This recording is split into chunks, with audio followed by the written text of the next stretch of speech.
Halo, Assalamualaikum warahmatullahi wabarakatuh. Selamat pagi, selamat siang, dan selamat malam. Kami dari kelompok 3 MB4803 ingin presentasi mengenai cyber security threat, cracking and mitigation strategies. Oke, langsung aja.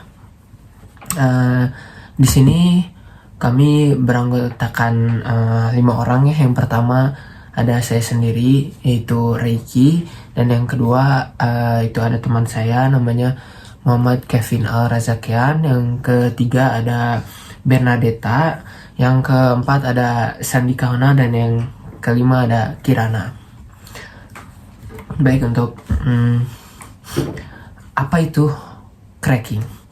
Cracking adalah aktivitas ilegal yang bertujuan untuk menembus sistem keamanan dengan memanfaatkan celah dalam sistem. Seringkali cracking ini dilakukan untuk mencuri sebuah data maupun melanggar hak cipta. Ada 2 jenis cracking. Yang pertama itu ada yang seringkali terjadi itu ada password cracking dan software cracking. Mengapa ini penting? Dengan meningkatnya digitalisasi, risiko cracking semakin tinggi. Berdasarkan laporan Cyber Security Ventures, biaya kejahatan cyber global diproyeksikan mencapai 10,5 triliun pada tahun 2025. Dan itu bukan angka yang kecil, itu merupakan angka yang besar. Tujuan dari presentasi ini juga kami ingin memberitahu kepada penonton semua untuk memahami teknik cracking. Yang kedua, mengidentifikasi contoh nyata dan dampaknya, dan yang terakhir untuk menjelaskan langkah-langkah pencegahan dari cracking ini. Terus di sini ada jenis-jenis cracking. Yang pertama, seperti yang saya sebutkan tadi, ada password cracking. Password cracking ini biasanya menargetkan akun pengguna untuk mendapatkan akses secara ilegal. Jadi supaya bisa masuk ke suatu akun dengan cara ilegal gitu, tidak mendapatkan izin dari pengguna akun tersebut. Yang kedua, ada menggunakan alat dan metode seperti brute force, dictionary attack, dan rainbow tables. Yang kedua, ada yang namanya software cracking. Software cracking ini membongkar proteksi lisensi perangkat lunak untuk penggunaan secara ilegal. Dan targetnya adalah perangkat lunak premium.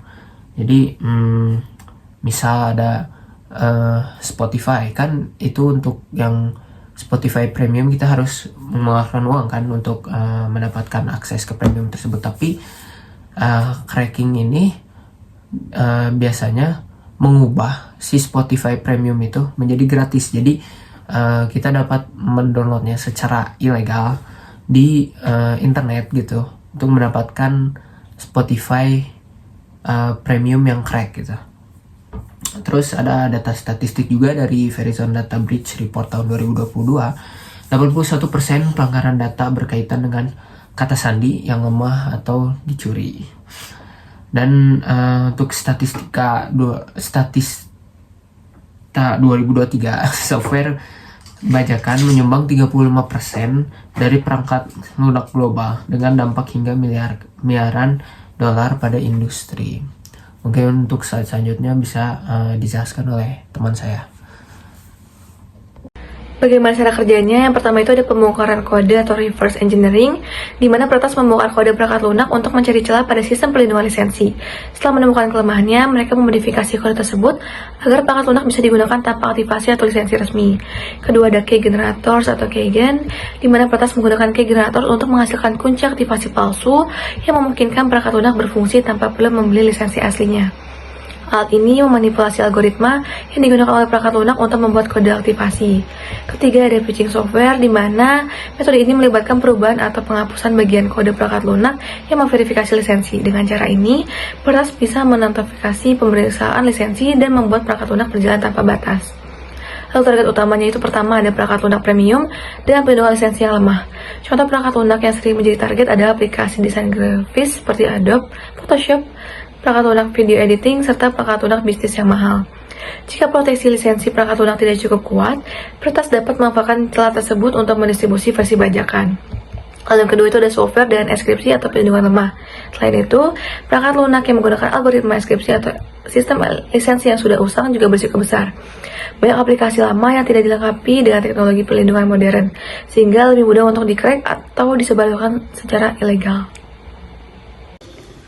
Selanjutnya kita akan masuk ke contoh, yaitu adalah produk lunak desain grafis bernama Adobe Creative Suite, yang dimana aplikasi ini sendiri itu merupakan aplikasi Photoshop, Illustrator, dan juga Premiere Pro.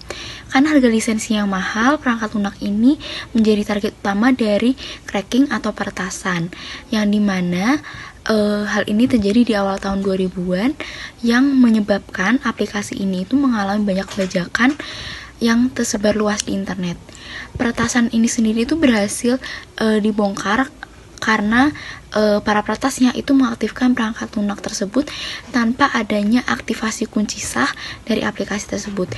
Mereka menggunakan teknik cracking seperti membongkar kode dan key generators untuk menghasilkan serial nomor palsu yang memungkinkan perangkat lunak tersebut untuk digunakan secara gratis. Dampak dari kegiatan cracking ini sendiri terhadap aplikasi Adobe yang pertama adalah kerugian pendapatan. Banyak pengguna yang memilih menggunakan aplikasi bajakan dari Adobe Creative Suite ini menyebabkan hilangnya pendapatan dari penjualan lisensi yang sah. Adobe juga memperkirakan kerugian sebesar ratusan juta dolar. Kemudian yang kedua adalah resiko keamanan bagi pengguna. Pengguna perangkat lunak bajakan seringkali menghadapi resiko keamanan tambahan, yaitu software yang sudah di-crack atau dibajak seringkali disertai dengan malware seperti virus atau trojan yang dapat mencuri data pribadi, merusak sistem, atau bahkan memberikan akses yang tak sah terhadap perangkat pribadi. Dan yang terakhir, dampaknya itu adalah pengaruh terhadap citra perusahaan.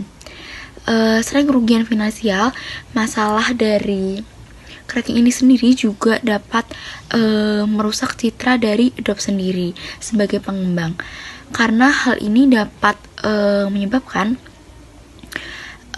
perusahaan ini atau aplikasi perangkat lunak ini dinilai tidak aman dan juga tidak mampu memberikan layanan yang terbaik bagi para pelanggannya. Oke, untuk prevention of software cracking itu strategi pencegahan software. Nah, untuk mencegah software cracking dan distribusi perangkat lunak bajakan ada beberapa langkah yang dapat diambil oleh pengembangan perangkat lunak dan organisasi. Yaitu yang pertama ada enkripsi lisensi, yang kedua ada aktivasi cloud, yang ketiga ada anti-privacy tools, sama yang keempat itu ada edukasi pengguna, dan yang kelima itu ada pembaruan rutin. Untuk potensial impact of crackingnya, yang pertama itu kehilangan data. Cracking perangkat lunak dapat disertai malware yang mencuri dan atau merusak data sensitif, termasuk informasi pelanggan atau rahasia perusahaan. Terus ada kerugian finansial. Cracking perangkat lunak dapat disertai malware yang mencuri atau merusak data sensitif melalui informasi pelanggan atau rahasia perusahaan. Terus ada kerusakan reputasi pelanggan, keamanan akibat cracking dapat merusak kepercayaan pelanggan dan reputasi perusahaan. Terus ada resiko hukum. Itu penggunaan perangkat lunak bajakan dapat menyebabkan tuntutan hukum baik untuk pengguna maupun distribusinya. Terus yang terakhir ada ancaman keamanan sistem. Software bajakan seringkali disisipi malware yang dapat mengancam keamanan perangkat dan jaringan. Izinkan aku menjelaskan di bagian importance of education. Yang pertama itu untuk melindungi data yang sensitif. Pencegahan cracking akan membantu kita untuk menjaga kerahasiaan informasi pribadi, data pelanggan, dan aset digital perusahaan. Dengan mitigasi juga, kita akan mengurangi kerugian finansial. Mencegah distribusi perangkat lunak bajakan, perusahaan dapat meminimalkan kehilangan pendapat dan biaya pemulihan. Terus mitigasi dengan meningkatkan kepercayaan publik. Keamanan yang terjamin meningkatkan kepercayaan pengguna terhadap produk dan layanan perusahaan. Yang keempat, yaitu untuk mengurangi resiko hukum. Dengan melindungi perangkat lunak dari pembajakan, akan membantu kita untuk menghindari tuntutan hukum dan sanksi yang merugikan. Mitigasi juga mendukung inovasi teknologi. Proteksi yang baik memastikan pendapatan perusahaan dapat digunakan untuk pengembangan perangkat lunak yang lebih lanjut.